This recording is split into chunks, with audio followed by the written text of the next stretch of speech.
My name's Edison Dudois. I have been coaching CrossFit for about 7 years. I'm L2 certified. I've worked for Jason Khalipa, worked with Miranda Oldroyd, Pat Barber, also physical therapist, Ryan DeWitt, and that's kind of shaped me into the coach that I am today.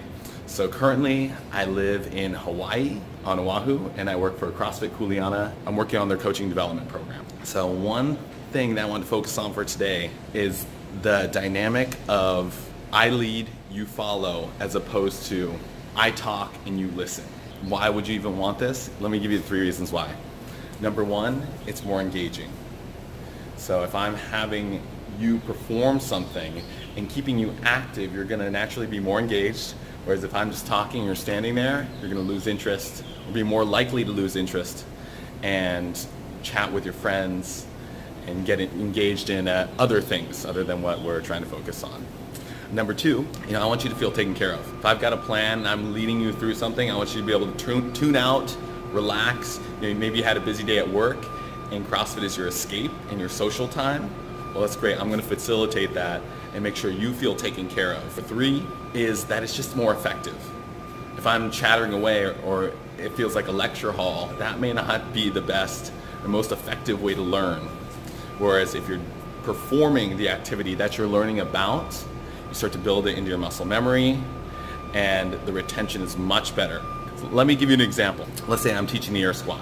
What if I come in and I say, all right, we're learning the air squat for the first time. Here's what you gotta do, guys. Stance, shoulder width apart, toes slightly turned out.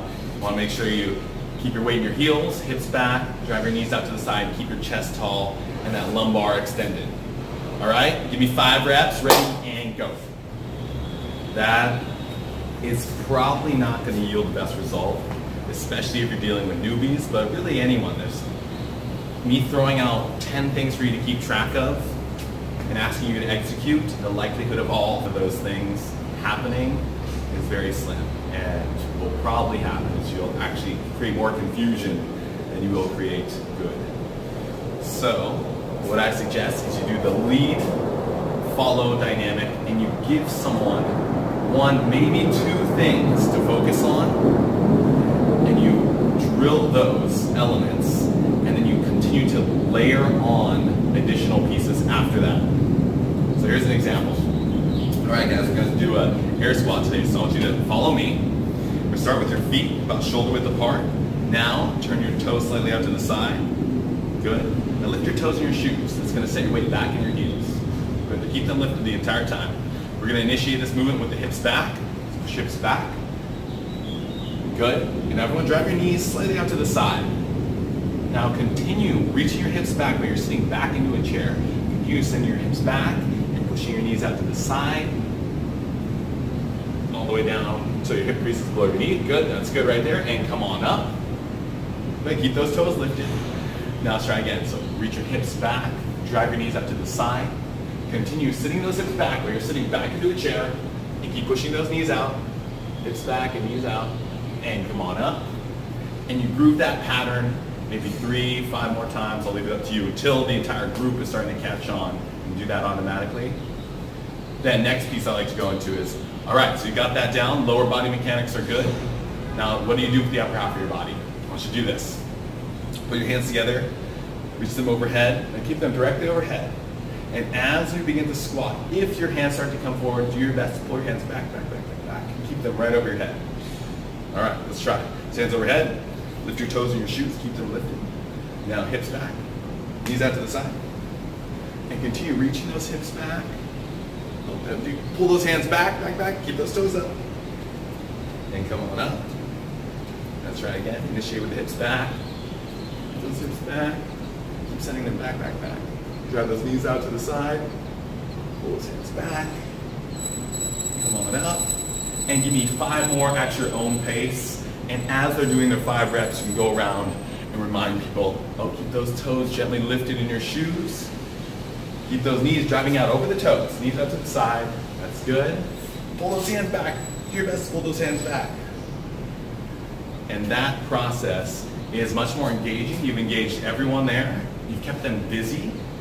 So you want to avoid those idle minds. Those are the ones that will begin to chatter and distract the rest of the group. and disrupt the flow of your class. So there you have it. We'll recap.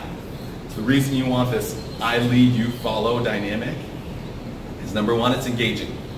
Everyone's going to feel like they're staying busy. You know, they're paying for an hour of your time, and they want to feel like they're getting the most out of that hour. So keep them engaged.